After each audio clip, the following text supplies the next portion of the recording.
in the show. We're in the show.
Yay!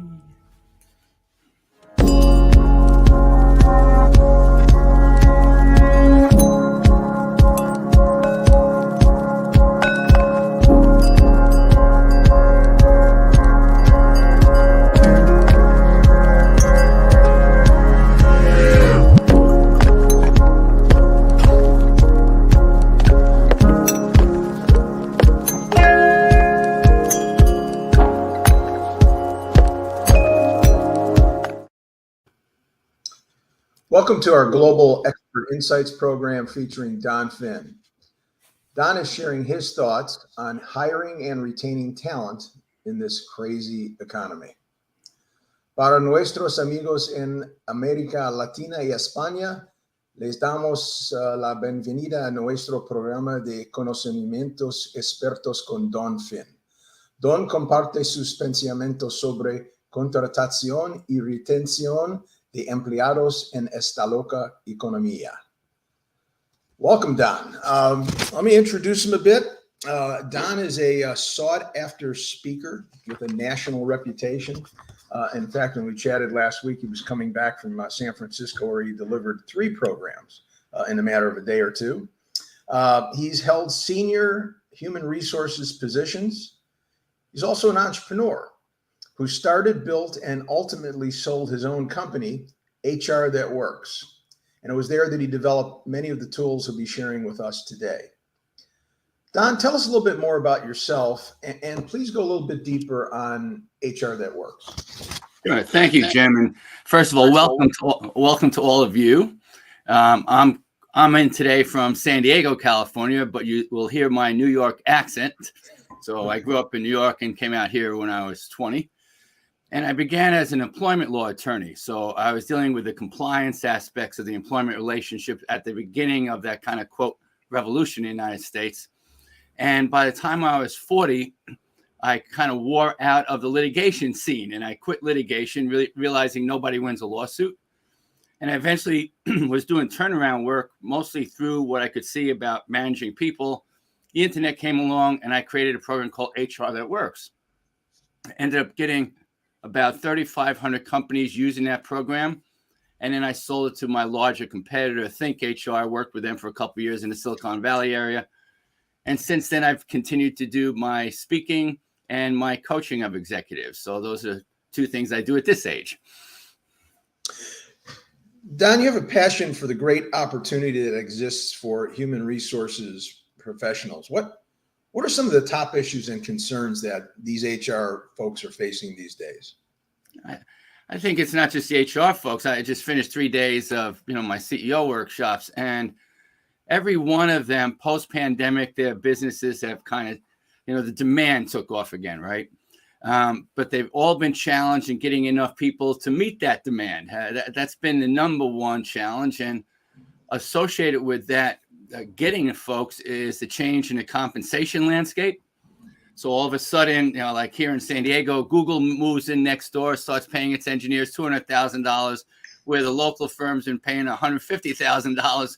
And all of a sudden, nobody wants to work for them anymore. It just out of the blue, and it's something that they didn't plan on, put it that way, right?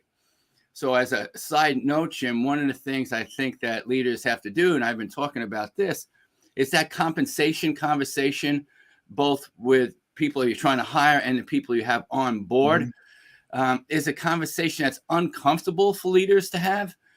So they've ignored having the conversation. And I think that's a big mistake when it's an elephant in the room. If you don't address the conversation with your workforce and say, here's my plan, I need your help, I need your input so we can turn this thing around, then everybody else will have the conversation for you, okay? So if you don't step into that void, everybody else's voice comes in there. And I think that's what's happening in a large majority of companies now. The leadership, the ownership, CEO is absent from that conversation right now, which I think is a big mistake. And of course, can lead to some of that turnover stuff that we're so concerned about. So I like to think in order of how things happen, we got to find people, we got to pay them.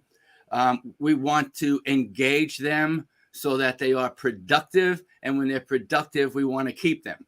So that challenge is one every company's having, but it's been accelerated. People may not remember, but before the pandemic, worldwide, there's a labor shortage, right?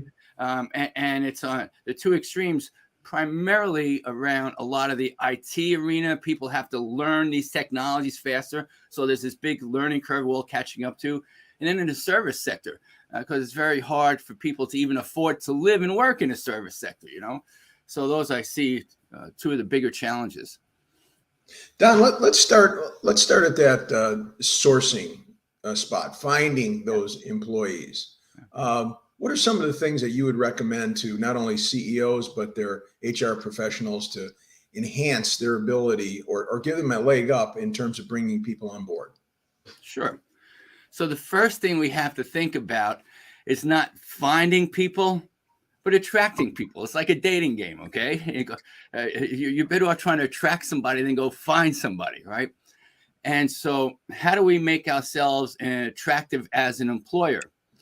And the first thing we want to do is have an employer brand. We always talk about branding when it comes to clients and customers, but you can take any book on branding, cross out the word client, customer, put in the word employee, and learn a lot about what you should do with your own folks, okay? So when I go into companies, at least when majority of people working in the workforce, I wanted to see what the story was. What's the branding of the work experience? Because every environment tells a story and people work within that environment and it motivates them or demotivates them. So I want to see what the story is in that place in terms of both online and at that company. How are they pushing themselves out to people? And before I speak, I always look at companies' websites. And the vast majority of them are horrible when it comes to marketing or branding who we are so that you might be attractive to people, right? So one of the things I suggest is on all hiring websites, you have 3 videos. One from the business owner or CEO or president talking about here's where we're going with this company, because that is the voice people are going to trust more than anybody else for that, because they have more control over that than anybody else. So you got to hear from the CEO. Then what you want to do is people want to know what the environment is like, what it's like to work for this place, especially when you're going down age and people don't have a lot of work experience. They don't know what to expect. We really want to do a day in the life video. Here's what it's like to work here. You know, you go around, and I've seen some awesome, cool day in the life videos. I think you remember my talking about one of this, a company that does tree trimming around utility lines, right? That video was so cool. I geeked out on it and watched it a couple of times. Like, this is cool. So any company has the potential to make a cool video about the work that people do. And that's the one video I might spend a little production money on. Okay. Okay. And the third video that you want, and third videos with an S, is testimonials from existing employees, because that's who a potential employee is going to trust more than anybody else. They go to Glassdoor and they go to Indeed to look at your company for a reason. You want to see what the existing employees say. Well, we want our employees to testify about how wonderful the company is. And I would even go so far, if I'm opening up a job in engineering, I'm going to have some of the engineers saying, hey, this is an awesome company. You're going to come work with us, man. Join our team. We look forward to having you on board. So I think both on our websites and our social media sites, we have to do a much better job of using video. I look at the experience. I've got you're our age, Jim, right? And then you go down to my older boys, 42, 43, go down to my 20-year-old. The difference is how much video we've watched. my 20-year-old has learned how to play piano and guitar from video, and a lot of his other learning comes from that, right? So if we're not using video to help attract people, we're missing a big, big, big opportunity, okay? Now, it's interesting that personally, whenever we try to figure something out, my first stop's usually YouTube. Yeah, we haven't made that transition as business leaders and owners to promote or get the message out. So that's not our comfort zone, right? Yep. CEO message, a day in the life, and testimonials from existing employees. Those are the 3 videos at a minimum you think the company should have. Yes, and a lot of times these applicant tracking systems that are attached to a human resource information system or standalone, right. The companies might be an ADP website or something like that, and you've got a hiring page. If you've ever looked at those are one of the most boring things you can possibly look at in your life. You know, you got a job on there with a long job description that's not even accurate anymore, and people are going, "Oh, that's really exciting," you know. All right, so imagine doing a dating profile like that. Yeah. Okay. There's really no difference in my mind.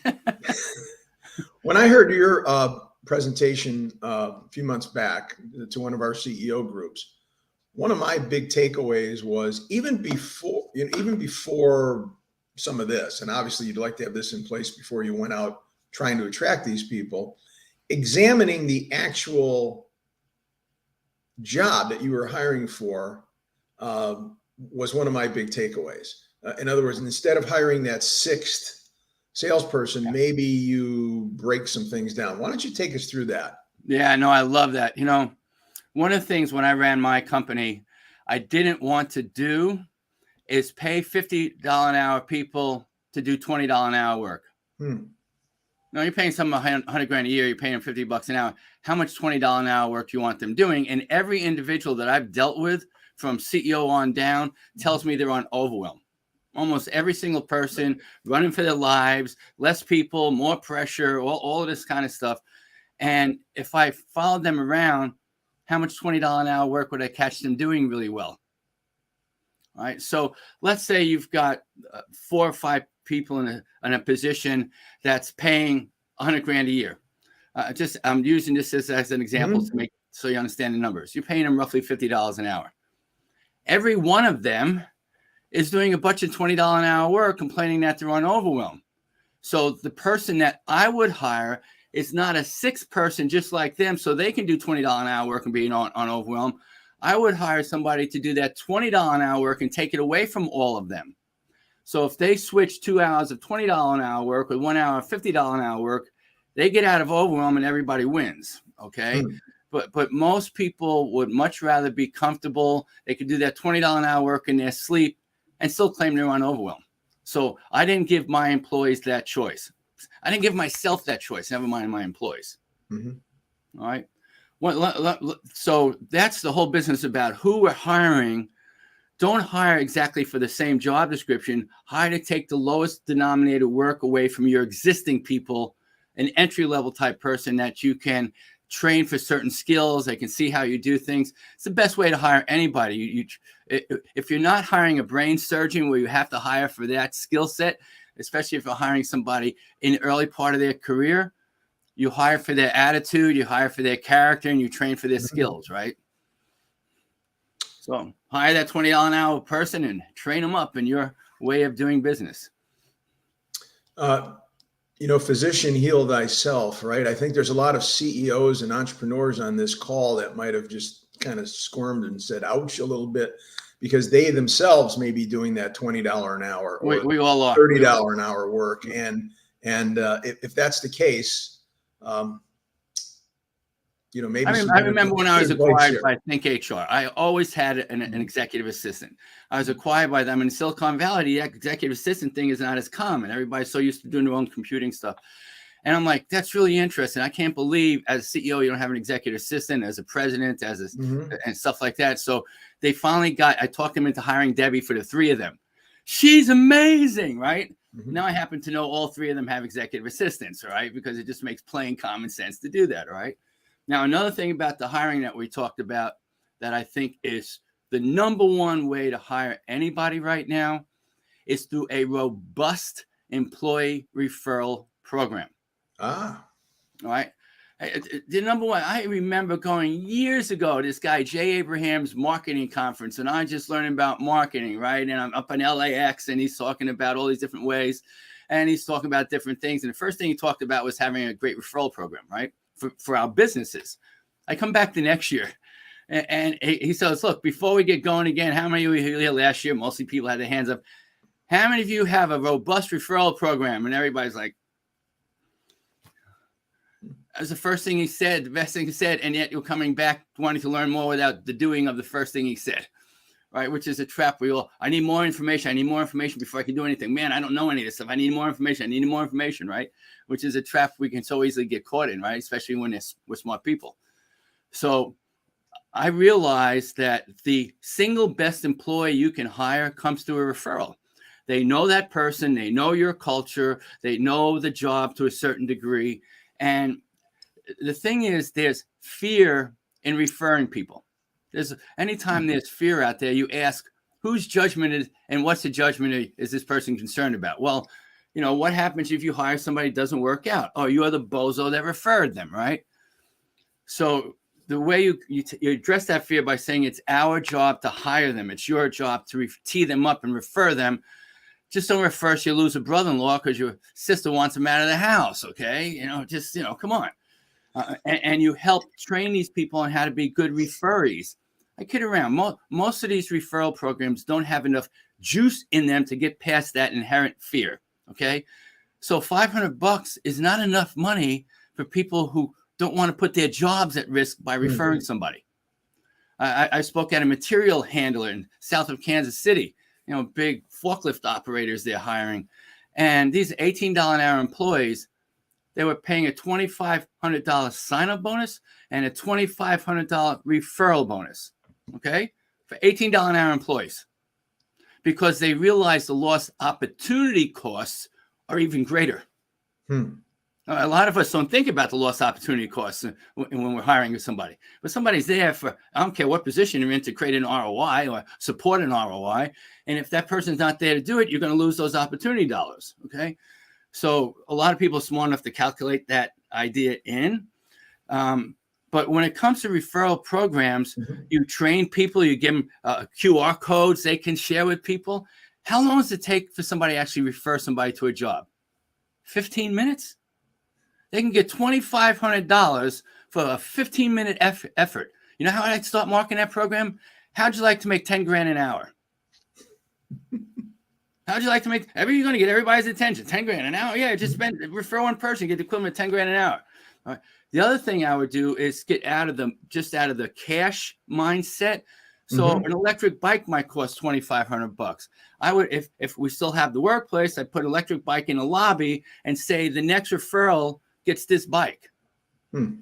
Or I'd certainly do it on our internal, with all the remote work, we have to have these internal pages for everybody. I would put in a picture of the bike on the internal page and say, here, whoever gets the net referral gets that bike. Maybe next month it's a trip away for a weekend or something like that. You bring a little fun into the thing and you market it.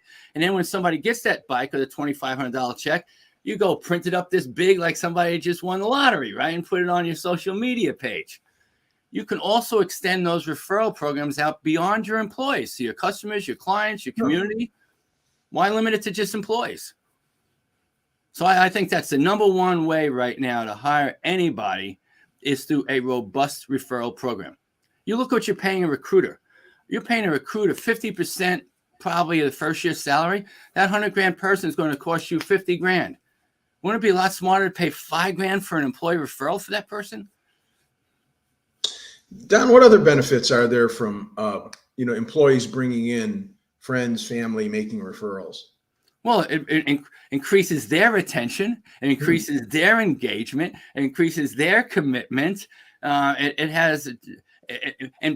that person knows they were referred by that person. It's inherently going to increase all those things on the other person's behalf.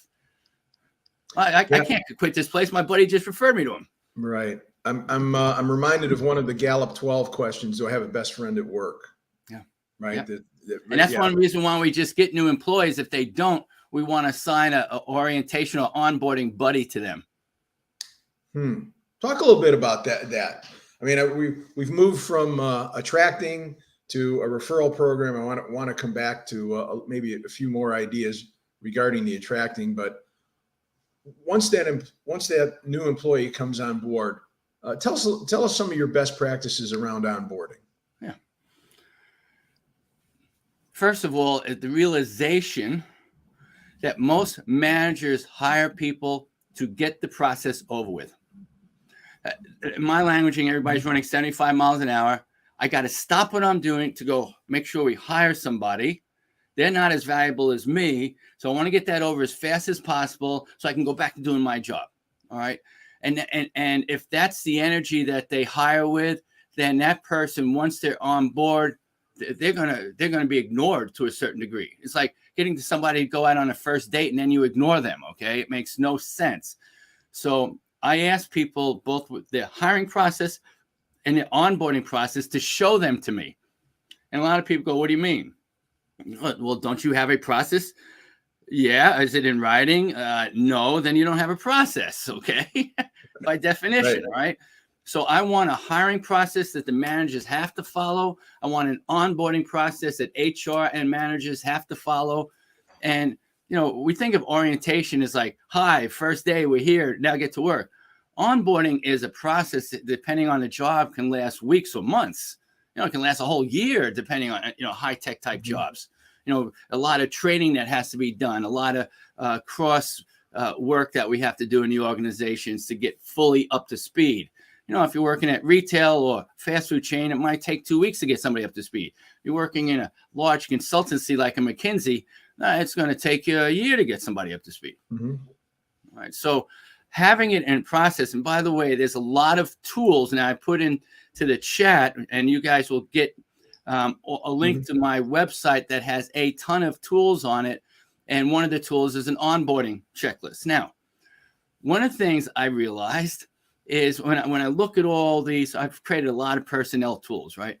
So when I looked at all of them, I saw exit interviews, which is you want to know why people left you. Main reason people have exit interviews, they want to make sure they don't get sued, but you still want to make sure you have exit interviews.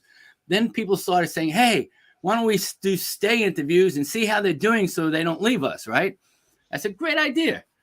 Why stop there?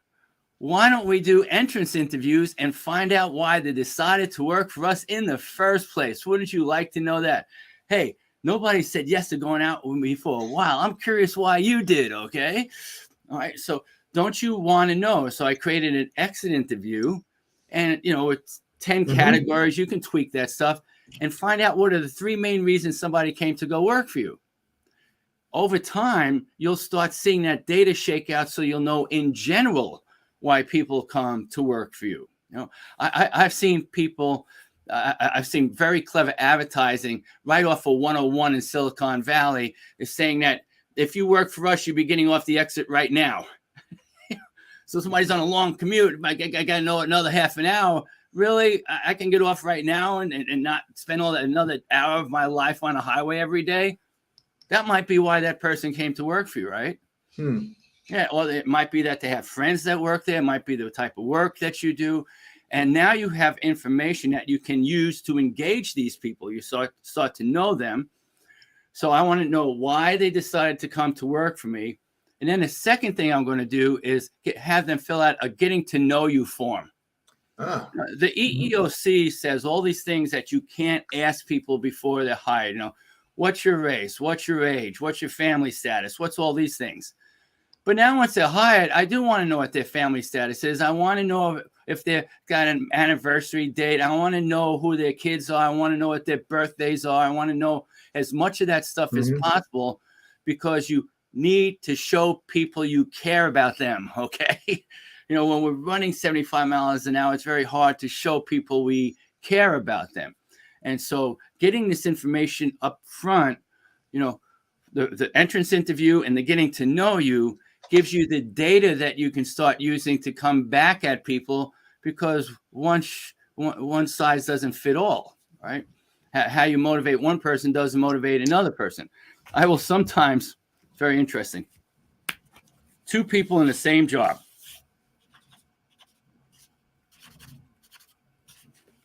Two people in the same job with the same boss, same company, right? Same everything, same absolutely everything. One's like this and one's not like that. How much does that have to do with the boss?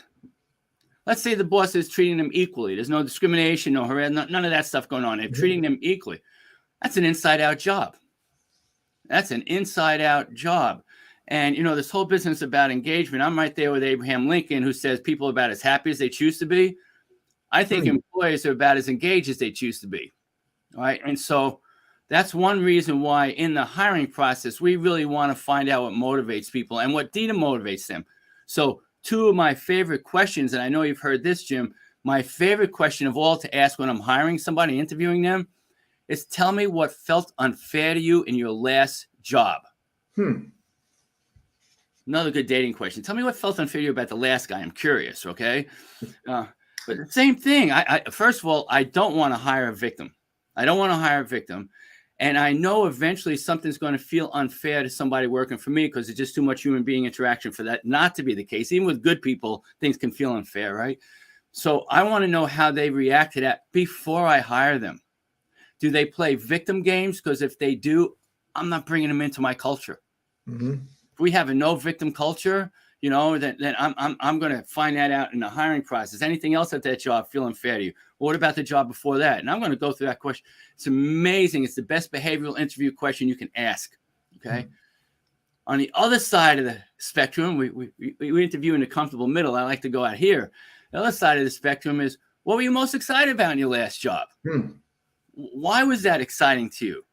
Oh man, now I know what I got to do with this person. I got to bring them into a situation similar to like that if they're going to be as productive as I like them to be. Okay.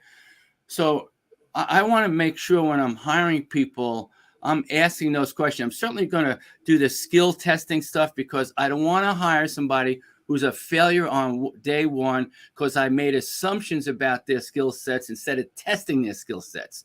All right. I also want to know the soft side of them. We do those personality profiles. There's a zillion of them out there. The best one is the one you use, and they can be very complicated. So use one of the simple ones. Getting a 70-page report is useless for everybody. Okay. All right. So I like doing those assessments up front. So we later, and those questions up front. So now we know who we're dealing with. So that gets to the two questions when you're hiring, right? That you have internally. Can they do the job? The skills portion of it. Will they do the job for us?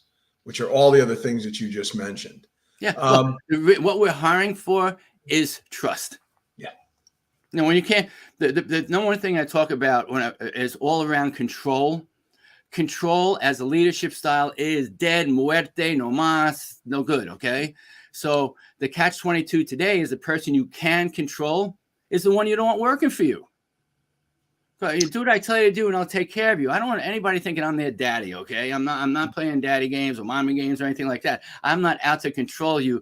You need to be able to control yourself. My job is to put you in a position where you are capable of success. Your job is to take advantage of that opportunity. So again, I'm going to share a rhetorical question to the folks who have joined us today. We found in several of our forum meetings, Don had talked earlier about, everybody's going a million miles an hour. There's no time to do anything. I'm running. One of the unintended consequences of that busyness has been some companies have gone away from an onboarding process. And I'm talking about a process, just as Don had explained earlier, a written, detailed process. They've put it aside because they're just too busy to institute that process. So one of the questions, and again, it's rhetorical now, but this is one of those, uncomfortable in the mirror questions. Has your onboarding process suffered because of either a lack of people that you have to fill the position or busyness or whatever? But kind of file that one away. We want to create a wow experience. We are an experience economy. I don't care if your clients, your customers, your employees, your spouses. It's an experience economy. Yes. And I'm going to just call everyone's attention to our comments page. There is a link there that will take you directly to Don's website, where all these free tools that he's discussing kind of reside, and you could bring those right into your company immediately.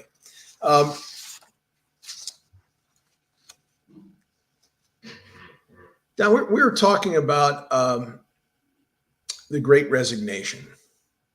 What have you actually seen in all the companies that you visited and the presentations that you've delivered and hearing the feedback from those CEOs? What have you heard from people regarding the Great Resignation? That they're losing some of their very best people for more money. And that's why I say we have to have that conversation. If you ignore the conversation, it's a mistake, and it's very hard. You can have the most loyal engineer in the world, but if somebody's willing to increase their pay by 25%, they would be stupid and do a disservice to their family not to take that job. Okay. And then the question is, all right, so I've got this lag now of 50 grand, whatever it is. Maybe the reality is that I cannot get to that number. The other reality is maybe that we change the incentive structure with our employees so it's more back-ended, more profit-oriented. You and I are seeing a lot more companies going to ESOPs recently. I've never seen as many companies going to ESOPs in my whole career, with employee ownership ideas. So if you can't pay them now, they've got to see some kind of reward down the road. If you can't give them the instant gratification, then at least give them the long-term gratification. So they are leaving, and you've got everybody. I got a printing client down in Miami. They are paying their workers around those presses $14 an hour. Amazon warehouse came in at $20 an hour next door. Same thing again.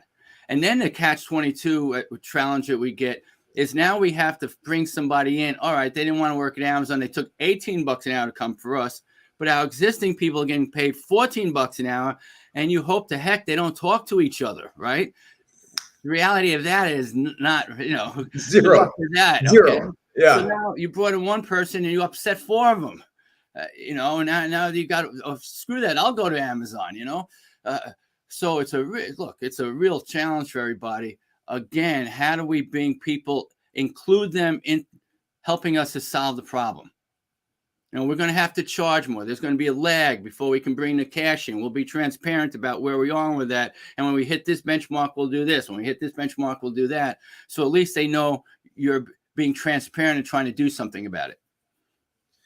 Other than compensation, what else are you hearing? Or what other things are leading people to reconsider moving companies, leaving the company that they're in. The number two thing, comps number one, always will be, always has been. We had one of our speakers come in our group. He said base compensation is still number one.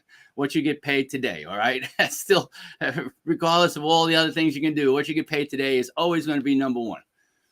Now, number two in our economy is flexibility. In large part because of that overwhelm. You know, my work and home life have gotten so blended. Don't tell me when I have to do either one. Let me decide when I can best manage either one. All right. It may not be that it makes sense for me to work middle of the day when I got kids. I'm better off starting work at 8 and going to 11 and you know, working around my kid's situation.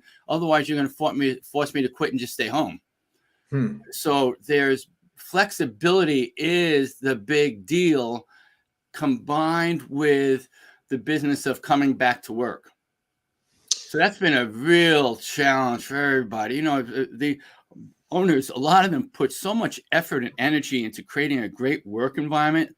They even might have bought a building themselves. They spend $1 million on making sure it's decorated, well branded, all that kind of stuff. Or they got a 5-year lease, and all of a sudden nobody wants to come in. You know, and it's a real frustration for these owners. You look at what Musk did. He goes, you're going to come in. If you don't want to work for me, then go work someplace else, right? And he's going to lose some talent over it. The question is, will he be able to replace that talent with equivalent talent who wants to come to work? And who knows the answer to that? There's got to be a lot of data to test that theory, you know? So, but that's most of this come back to work thing right now is a personal preference on the part of the owner. Now, what I've been sharing with those owners is when you have people come into work is that's when they can be most productive. Work for many people is nothing more than a constant distraction. Hey, you got a minute, ping pong. Hey, you want to play ping pong? Whatever it is, all right? It's a constant distraction. And we know a lot of people do much better when they're just being able to focus without that distraction. So they have found a lot of people are more productive at home than coming into work. All right, especially the more introverted type people dealing with more data, an underwriter who they don't need to talk to anybody. They're just going to do the work, right? Why do they need to do it in the office? Now, if you got a construction firm and you got those big blueprints laid out on the table, you know, how are you going to do that remotely? Every guy kind of put their phone up there. So you do all that work going over things and talking about things. And then when you have to do the CAD drawings, you can do that back at your house. Okay. So when we want to require people to come in, require is the word, require people to come in is when we can do our work best that way. And we eventually want people to come in so that we can connect. So some companies are saying, look, can't you at least come in 2 days a week? All right. We'll let you, we'll keep, interestingly, one of the companies said, I want everybody in Monday morning. I want everybody in Monday morning. A lot of companies say, we're not going to do Mondays and Fridays. And again, there is no right answer right now. There is no right. This is the thing. There is no right answer. This is one enormous experiment. And if you don't test different things, you'll never figure out the best way. Yeah, we've had numerous discussions about the future of work, and I'm going to get your opinion on that as well. One thing we did share with the CEOs in our groups was just to examine your workforce, and we broke that workforce. I wish I could take credit for this. I can't. We read this somewhere else. Workplace denizens. If you're a waiter, if you work in a hotel, if you're in construction, if you're in manufacturing, you can't do the work remotely. You have to be at work to do the work. Workplace denizens. Then they defined enthusiasts. These are people who either don't have the physical ability to do work at home.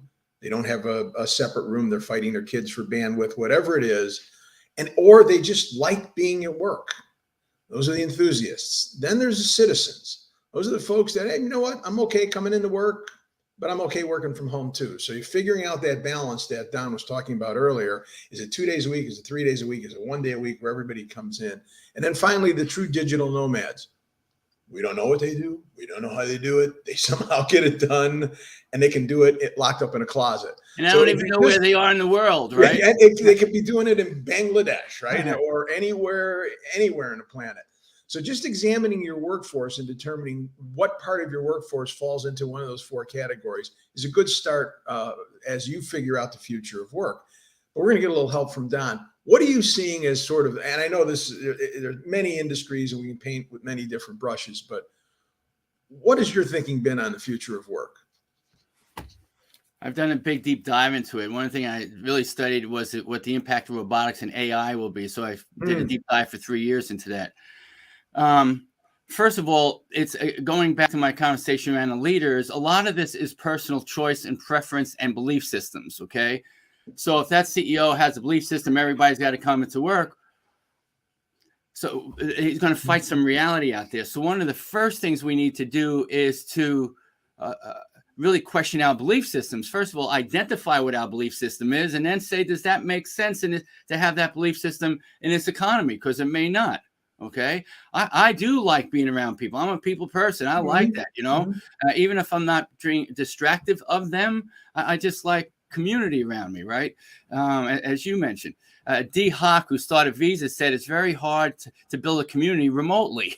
Okay. Yeah. So I like that community around me. Now, there's a reality that some of the community is not going to be around me. And what I've seen some companies do is create pods. So let's say you're a California-based company, but you got a 30-year workforce in Austin. Well, we're going to have them do meetups in Austin. And if they're in New York, they're going to have meetups in New York. So that idea of pods, PODS, and I'm going to make sure that we all get together at least once or twice a year. That's what I've seen a lot of people do in that environment. But we're going to see even more and more remote work going on. These tools, what we're dealing with now, and the Zooms and all of those, that's just the beginning of this. That's just the beginning of this. We're going to be in virtual rooms sooner or later, with not just big, heavy things on our heads, but very light things on our heads, like sunglasses, looking at people, and we're in a virtual room together. You can almost feel like you're shaking hands with them. So the technology is really going to move forward quickly to support more of this remote hybrid type work. We're just at the beginning of that curve. Also, because of that shortage of employees, we're going to bring in a lot more AI. One of the companies I just spoke for does an amazing job of customer service with AI. You know how hard it is to get customer service people? And we're going back to that Turing test, Turing, the guy kind of invented computers. And the Turing test is when you don't realize you're speaking to AI. All right. And in some applications, the old ones, you remember, nice bot you sent me, I wanted to talk to a person, not a computer. You're saying the answers just don't make sense. Well, now the answers are getting a lot better, the self-learning of these computers. So you're going to have that, and you're going to have the robotics. I mean, you've got everything from a tool that makes, 500 hamburgers an hour. Who needs, if you can't hire people to work at McDonald's, you're going to do that. Look at you go to McDonald's, see all the big kiosks in the front. You go to Chili's, you get a Ziosk at the table instead of a waiter. So you're going to see more and more robotics and AI replacing people at a faster and faster rate because the demand is enormous. One of the robots is Baxter. That thing basically runs at $4 an hour total cost, purchase, and maintenance, and replaces a $20, $25 employee who may or may not show up, may get injured, may cause a problem, may split anytime they feel like it. What would you rather have, the robot or that? And it's coming all over the place. I spoke at a conference for cleaning companies, industrial cleaning, going into offices and factories and stuff. All the robotic cleaning tools coming out. We have Brain Corp here in San Diego as an example. They clean shopping aisles, right? And so you don't have anybody mopping a shopping aisle anymore. They just send the robots out. So the future of work is going to continue to be more technology on one side and more flat out service on the other side, which is one reason why we're having these separations in wealth, which are going to continue on. So we touched on the Great Resignation. As you and I were preparing for today's Expert Insights program, I had shared with you the Great Reconnection. So here's someone taking a different view, and we touched on that, getting people back and reconnecting after having been remote for better part of 2 years. Let's share your thoughts on that. It's interesting. I just did a number of programs on mental health because mental health is a real issue right now. Speaking to these CEO groups, they rate them like we rate them. I don't know what's going on in your group, Jim, but the personal relationships are falling apart all over the place. The business might be doing well, but they ask, how's your health? You find your business, and health is fine. Relationships, at a scale of 10, 4, 5, 6, I saw a ton of that. All right. So this has been very stressful for everybody. For some people, from a mental health standpoint, they just shut down in a sense, wanted to go in their cave and work from there. But as my HR group said, I can't be at home all the time. That's not good for my mental health either. I think have felt the stress between my wife and I being around each other nonstop for 2.5 years when we only, got to see each other in the evening. We didn't tire of each other, So you see more and more of that happening. And so from a mental health standpoint, I think we need some balance and some interaction. I just think people need that. All right. They're mistaken to think that, oh, I don't need that. You're right. Until you're completely depressed by yourself. Right. So we do need that. And how are you going to be creative? The way out of being stuck is through creativity. And you don't want to be creative by yourself. So this is something where you have the real opportunity. For example, go back to the hiring. Today, everybody at the company has a role in hiring. Everybody. We're all hiring at this company. All right. And we're all trying to bring good vibes to this company and good juju and all good stuff to this company. We're all responsible for that. So please, let's be inclusive of everybody in that process and don't think the idea just has to come top down. Be inclusive. Ask people, what do you need? What do you want? How can we help you? How can we support you? We have two ideas. Why don't you vote on the one you'd rather see us do?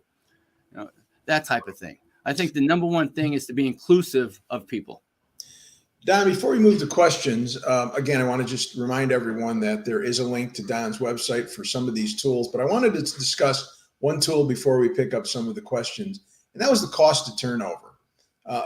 Again, I've found over, in 25 years plus of doing this work, I've rarely run into a company that has overestimated the cost of their turnover. In many cases, they've underestimated it, and in some cases by a factor of 10 or 20 times. Let's talk about your take on the cost. So one of the things that we're generally poor about is math around HR. Nobody gets into HR to know math. It's just the reality of it. Now, some people might have come out of an accounting background and gone into HR and they know the math better. But for the most part, even business owners don't know the math around HR. And it's one of the things I really like to teach. So when I ran a previous HR group, the first thing I did was a turnover cost calculator. That tool is on that free link. And then I had 15 top-end HR executives look at it and say what makes sense, what doesn't make sense, what numbers are missing. And then we tweak that thing. And I said, look, let's take a midpoint salary. Let's call it 50 grand. All right. And go back to your company, run the calculator and tell me what it costs to replace the typical $50,000 employee. And the number that came back, the average from the 15 people was $54,000. Okay. And half of that was hard costs. We have to run an ad again. The other half was soft costs, the stress on customers and employees and all that type of stuff. So it's about 1-to-1. And remember, turnover can be contagious. You lose a team project manager, might take the whole team with them, right? And all of a sudden, you don't just lose one person, you lost the whole team. So and plus turnover is often associated with lawsuits too. So we really want it. There's a lot of ancillary expense to turnover, but the way to think about it is on a sliding scale. The 1-to-1, get that in there. The 1-to-1 is at about $50,000. So if you've got somebody in fast food that you're paying, $14 an hour, 28 grand a year, it's not taking you 28 grand to replace them, like 2 weeks of salary, right?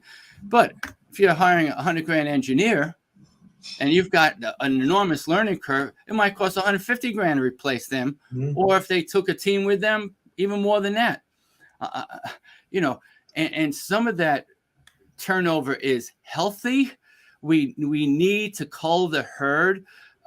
We need to let go of poor performers. I think everybody's afraid to do that right now. They'd rather have somebody than nobody, which I don't know if that's what you really want. But the cost of that turnover is at least 150 grand. It goes up from there. Now, I have never met a business owner, never met a CEO that's more motivated by cost than revenue. Have you, Jim?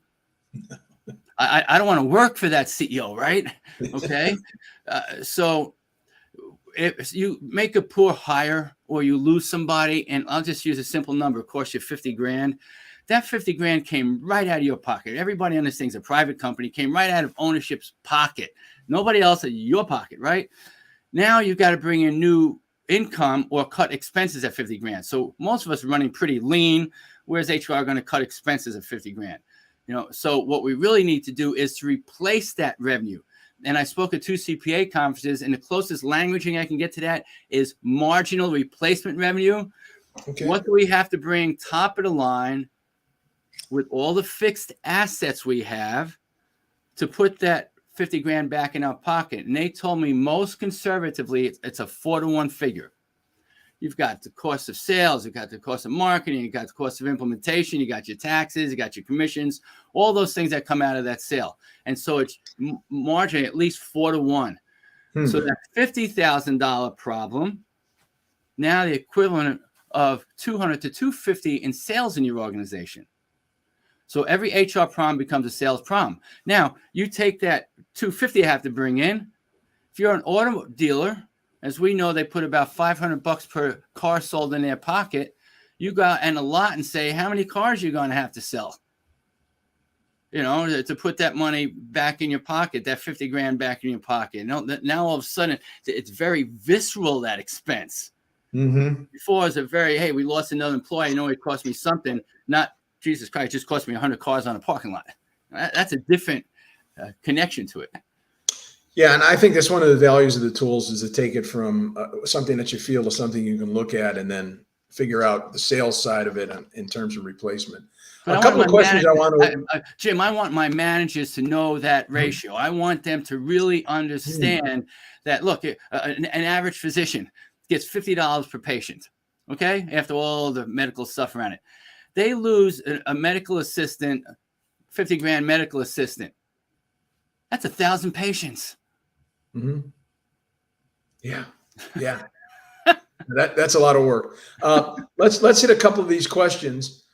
Even though, according to the Federal Reserve Board chair, we're not in a recession yet. How address the pressure on compensation from employees in face of a pending recession? Because as we know, in some of the examples we used before, where I've raised that employee from $14 to $18. If we hit a recession, I can't go back to that employee and go, hey, you're back at $14 again. So tell us a little bit about how to approach that. Well, that's one reason why we have to have the big conversation. And every one of the CEOs that I've dealt with right now is very concerned about their tea leaves. A lot of their orders have slowed down already, and because people got to watch, overdoing things in a sense. Mm-hmm. So there's been some pullback, and I know your groups feel that too, Jim. And that's why we have to have the conversation of why we're doing what we're doing with our compensation ranges. And I think just by nature, we're going to see more variable pay. It might be hard to do that with the entry-level employee at a fast food place. Hey, they're not going to be at that job for more than 3 months anyway, right? So variable pay down the road is meaningless. What they get paid today means everything. And I think if you have to adjust your wage down, that's because everybody else has to adjust their wage down. So the marketplace still determines what a fair day's wage is. And we want to have the conversation of what we're going to try to do is at least be at the market rate, a little bit below it. But listen, if we're paying $16 an hour now, and that's at market rate, but we hit a recession and market rate goes down to $14 an hour, then we're going to have no choice but to lower those fees unless any of you come up with a brainstorm how we can make enough money to keep those $16 an hour wages. because I don't see how else you're going to get around it. Yeah. I think we have to be, it's one reason they talk a lot about transparency and leadership today. I think we have to really be transparent leaders today. Okay. We also had a question about the referral bonuses. Yeah, I saw that. And so you have to look at the job. Okay. You have to look at, so if somebody's in fast food where the average retention is less than 6 months, are you going to wait till somebody works for a year? No, you're going to pay them today, and you're going to pay them if they're still there in 30 days, and maybe if they're there in 90 days, right? If it's an engineer, you may pay immediately, you may pay 6 months, you may pay a year. So I wouldn't pay more than a year out. Interestingly, one of my clients is in a sales organization, and he is giving a 5% override on anybody referred. So I get 5% of that guy's sales in perpetuity, as long as they're working there. Then you refer 5 people, you get a nice extra bonus check every month. If any of our viewers have additional questions, please put them in the comments now, and we'll address as many as we can before we wrap up today. And by the way, Shannon, I agree with your comment about peer groups and coaches are amazing to help leaders. They're also amazing to help retain employees.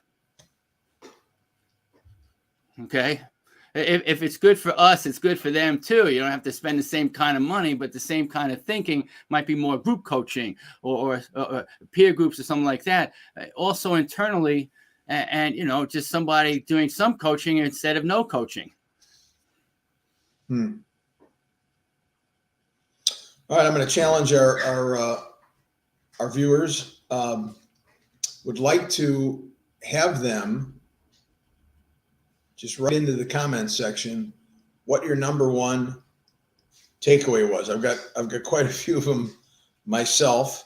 The one that really struck me today, and again, it's like watching a good movie, right? You watch the movie a third or fourth time, you always pick up something new. So this is probably my third or fourth time listening to Don's presentation. First time today that I really twigged on the entrance interview and getting the reason why they joined you. That was really good. Just throw it into chat, and we'll see what, or into the comments section, and we'll see what else. The 3 videos from Thanks, Jeff. Yeah. Thank you, Jeff. 3 by videos. The way, if you've got any crazy cool thing that you've been doing that hasn't been, throw that in there. Yeah, too. Throw that in there. None of us are smart as all of us. Yep. Mike Kleiss, I like to join interviews. Way to go, Mike. I agree 100%. Yeah. Why did you decide to go out with me? I'm just curious. Yeah. And overcoming the referral fears. Yes, Mark. It's your marketing folks, and HR should have a relationship with marketing around branding, and it should have a relationship with CFO around understanding the numbers. Good stuff.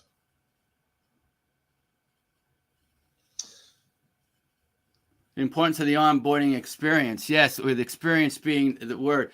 A wow onboarding experience. I've only heard too many stories of horrible onboarding experiences, showing up for work and nobody there to deal with you because they're so busy doing something and leaving and saying, I'm not coming back to this place. Really, today, if you do that to somebody, they've got 3 job offers. See ya. They're gone. Yeah, gone. They're gone before lunch. Yep. We have calculating the cost of separation and turnover. As a big takeaway. And again, you'll get that Excel spreadsheet. There's also an Excel spreadsheet called Retention Program Possibilities that helps you think through the math of spending dollars on employees in order to retain them. Okay, so you'll see it's the cost, ease, and impact formula spread out for 4 days with a bunch of different ideas. So take a look at the Retention Program Possibilities as well.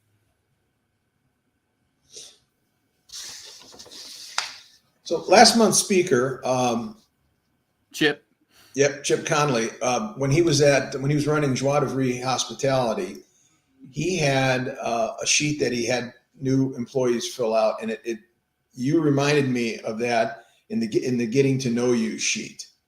And some of the questions that he had were kind of so simple and so remarkable, and got so much payback that it was amazing. One was, "What's your favorite candy bar?" Right? Imagine coming into work one day and your favorite candy bar is sitting there with a little, "Hey, well Or done." team, and you got a Or your T-shirt favorite, from yeah, them. Yeah, yeah. absolutely. Well, Absolutely. we'll have the Yankees Mets By the discussion way, later. one of the things I had somebody do, and I know we're getting close to time, but I think this is a great idea for all of you, especially there's a lot of hybrid and remote work. Mhm. Have a T-shirt contest, okay? And in that Yeah. T-shirt contest, you're going to have 3 winners, and we're going to talk about T-shirts related to the values and who the company is. And you can get them in 3 different colors with 3 different messages. You send them out to employees, and now they're showing up on their meetings with the messaging and the cool T-shirts, Nice. and But my rule around any company swag, it has to be cool enough that people want to wear it outside of the workplace. Outside the company. Yep.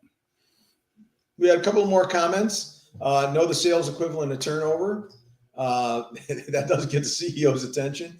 And the least expensive retention tools are often the most expensive. We just kind of talked a little bit about like a written those. thank you note, Yeah, really. It takes a couple minutes. All right, we are yeah. Love clothes and branded stuff. I'm big on the we used to call them graven images or swag. I love swag. Just make sure when you buy those polo shirts, after one wash, they don't come up to your navel. Okay, that's it. Buy the good stuff. Don, thank you very much. I'm sure that our participants today have walked away with a couple of huge takeaways. Again, you can find those tools on Don's website, and we will see everyone next month. Thank you. Have a great week. Thank you.